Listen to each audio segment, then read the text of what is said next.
18 नवंबर 2023 की सुबह के लगभग 8-9 बजे के करीब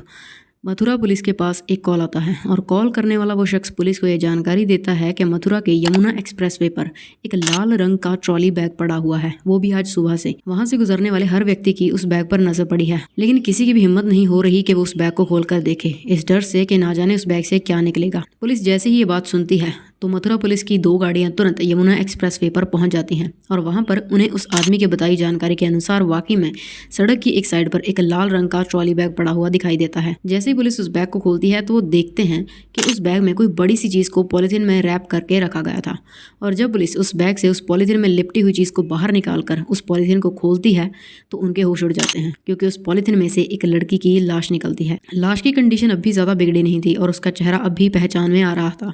शायद कत्ल हुए ज्यादा वक्त नहीं बीता था। तो खैर, पुलिस उस लड़की की लाश और उस ट्रॉली बैग दोनों को ही फॉरेंसिक एग्जामिनेशन के लिए भिजवा देती है, ये पता लगाने के लिए कि इस लड़की की मौत आखिर हुई कैसे थी। और पोस्टमार्टम रिपोर्ट से ये चीज़ सामने आती है कि इस लड़की की मौत दरअसल गोली लगने से हुई थी, और इस लड़की को एक नहीं बल्कि 2-2 गोलियां मारी गई थी, एक सर में और दूसरी छाती में। और अब पुलिस को सबसे पहले ये पता लगाना था कि ये लड़की आखिर थी कौन। मगर पुलिस ने इस लड़की की फोटो आसपास के सभी थानों में पहुंचा दी थी और पुलिस स्टेशन में आई सभी मिसिंग कंप्लेंट से भी इस लड़की की डिस्क्रिप्शन को मैच करके देखा था, मगर अभी तक भी इस लड़की की पहचान नहीं हो पाई थी, जो कि काफी अजीब बात थी, क्योंकि अगर ये लड़की अपने घर से गायब थी तो उसके घर वालों ने कहीं ना कहीं तो उसकी मिसिंग की कंप्लेंट लिखवाई ही होती। लेकिन अब पुलिस को तो कुछ भी करके उस लड़की की पहचान करवानी थी, जिसके लिए पुलिस ने सोशल मीडिया का सहारा लेने का सोचा और उन्होंने हर एक सोशल मीडिया प्लेटफॉर्म पर इस लड़की की लाश की तस्वीर अपलोड कर दी। और पुलिस ने सबसे ये रिक्वेस्ट की कि अगर कोई भी शख्स इस लड़की को जानता है या उसे पहचानता है तो तुरंत मथुरा पुलिस से कॉन्टैक्ट करे। एंड पुलिस का ये आइडिया काम भी कर गया और इस लड़की की लाश मिलने के ठीक 2 दिन बाद यानी 20 नवंबर 2023 को पुलिस के पास दिल्ली के बद्रपुर इलाके से एक फोन कॉल आता है।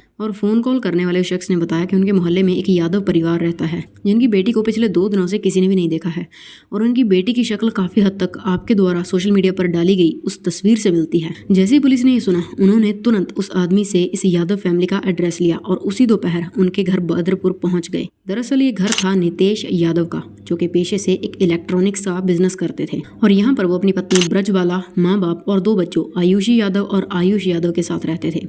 पुलिस ने जैसे ही इस घर में जाकर नितेश यादव से ये पूछा कि उनकी बेटी आयुषी कहाँ है, तो नितेश ने पुलिस को बताया कि हमें नहीं पता कि वो कहाँ है, वो दिल्ली में ही BCA की पढ़ाई करती है और वो नॉर्मली हमें बिना बताए अपनी सहेलियों से मिलने के लिए चली जाती है और देर सवेर ही वापस लौटती है। जिसके बाद पुलिस और भी श्योर हो गई कि उन्हें जो लाश मिली है वो नितेश यादव की बेटी आयुषी की ही है। जिसके बाद वो नितेश यादव को उस लाश की फोटो दिखाते हैं और ये पूछते हैं कि क्या ये उनकी बेटी है, मगर नितेश यादव मना कर देते हैं कि ये उनकी बेटी की तस्वीर नहीं है। लेकिन इतने में ही नितेश यादव का बेटा स्कूल से घर आ जाता है और जब वो पुलिस के हाथ में उस लाश की फोटो को देखता है तो वो फूट फूट कर रोने लग जाता है और पुलिस को बताता है कि ये उसकी बहन आयुषी ही है। और आयुष की रोने की आवाज़ सुनकर उसकी माँ ब्रजबाला भी उसी वक्त वहाँ पहुँच जाती है और वो भी इस बात की पुष्टि करती है कि ये फोटो में दिख रही लाश उसकी बेटी आयुषी की ही है।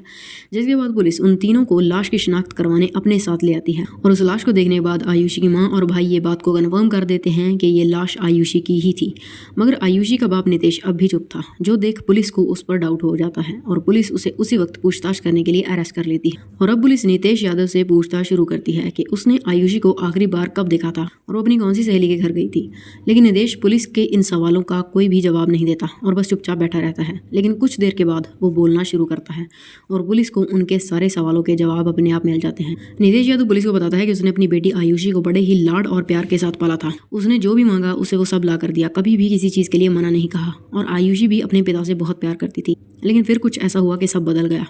दरअसल आयुषी दिल्ली के ही एक स्कूल में पढ़ती थी और यहीं पर उसे अपनी ही एक क्लास में पढ़ने वाले एक लड़के छत्रपाल गुर्जर से प्यार हो गया और उनका ये प्यार उनके स्कूल के बाद भी कंटिन्यू रहा। मगर जब आयुषी ने छत्रपाल के बारे में अपने घर पर बताया तो उसके घर वालों को ये रिश्ता बिल्कुल भी मंजूर नहीं था, क्योंकि छत्रपाल उनकी जाति का नहीं था। इसीलिए नितेश ने आयुषी को छत्रपाल को भूल जाने को कह दिया था। मगर आयुषी बहुत जिद्दी थी, एक बार अगर वो किसी चीज को पाने की ठान लेती थी तो फिर वो किसी की भी नहीं सुनती थी और उसने अपने घर वालों के मना करने के बाद भी छत्रपाल से अपना रिश्ता कायम रखा। और जब जब भी उसके घर वालों को ये बात पता चलती कि आयुषी छत्रपाल से मिलने गई है तो उनके बीच बहुत झगड़े होते। नीतीश आयुषी को बहुत समझाने की कोशिश करते, उसे डांटते भी, मगर आयुषी पर उनकी डांट का कोई असर नहीं था। और इसी बीच आयुषी एक बार फिर बिना बताए छत्रपाल से मिलने पहुंच गई और 2-3 दिन के बाद 17 नवंबर को घर लौटी। और जब वो घर लौटी तो उसकी माँ ने उसे डांटना शुरू कर दिया और आयुषी भी उनसे बहस करने लगी और आयुषी ने सारी हदें पार कर दी जब उसने इस बहस के दौरान अपनी मां ब्रजबाला को ये बताया कि 7-8 महीनों पहले उसने और छत्रपाल ने आर्य समाज के एक मंदिर में जाकर शादी कर ली थी और अब वो दोनों पति पत्नी हैं।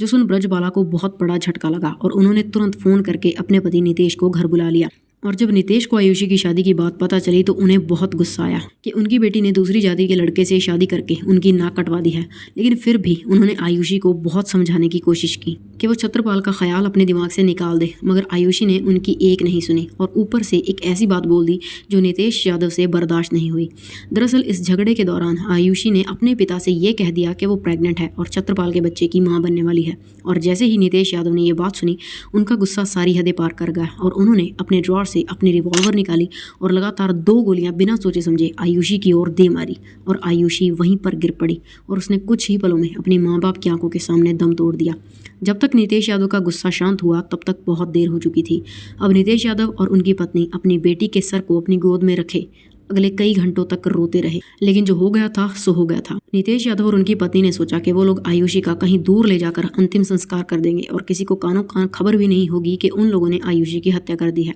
जिसके बाद नितेश यादव बाजार से पॉलीथीन खरीद कर लाता है और उस पॉलीथीन में आयुषी की लाश को रैप करके वो घर में ही पड़े एक ट्रॉली बैग में उस लाश को डाल देते हैं और अगले दिन यानी 18 नवंबर की सुबह को अंधेरे में ही वो लोग उस बैग को अपनी गाड़ी में रखकर उसे ठिकाने लगाने के लिए निकल जाते हैं। लेकिन इससे पहले कि वो लोग उस तय की हुई जगह पर पहुंच पाते जहां पर उन्हें उसका अंतिम संस्कार करना था, वो लोग वहां जाने का रास्ता ही भूल गए और इसी बीच सुबह हो गई। और अब अगर सुबह के वक्त वो उसका अंतिम संस्कार करते तो वो लोग पकड़े जा सकते थे, जिस वजह से उन्होंने उसका अंतिम संस्कार करने का प्लान ड्रॉप कर दिया और उसकी लाश को यमुना एक्सप्रेसवे पर छोड़कर वहां से वापस लौट आए। और जिस वक्त उन्होंने अपने घर में इस कत्ल को अंजाम दिया था उस वक्त उनका बेटा आयुष स्कूल गया हुआ था और उनके माँ बाप भी घर पर मौजूद नहीं थे। तो खैर, नितेश के इस बयानों के आधार पर उसकी पत्नी को भी उसी दिन पुलिस द्वारा अरेस्ट कर लिया गया और फिलहाल नितेश यादव और उसकी पत्नी ब्रजबाला पर अपनी ही बेटी के कत्ल का मुकदमा चल रहा है। So yeah, this was our today's case. If you find this video informative, please drop a like and do check out this video popping on the screen and don't forget to subscribe to this channel for more such content. फिर मिलेंगे।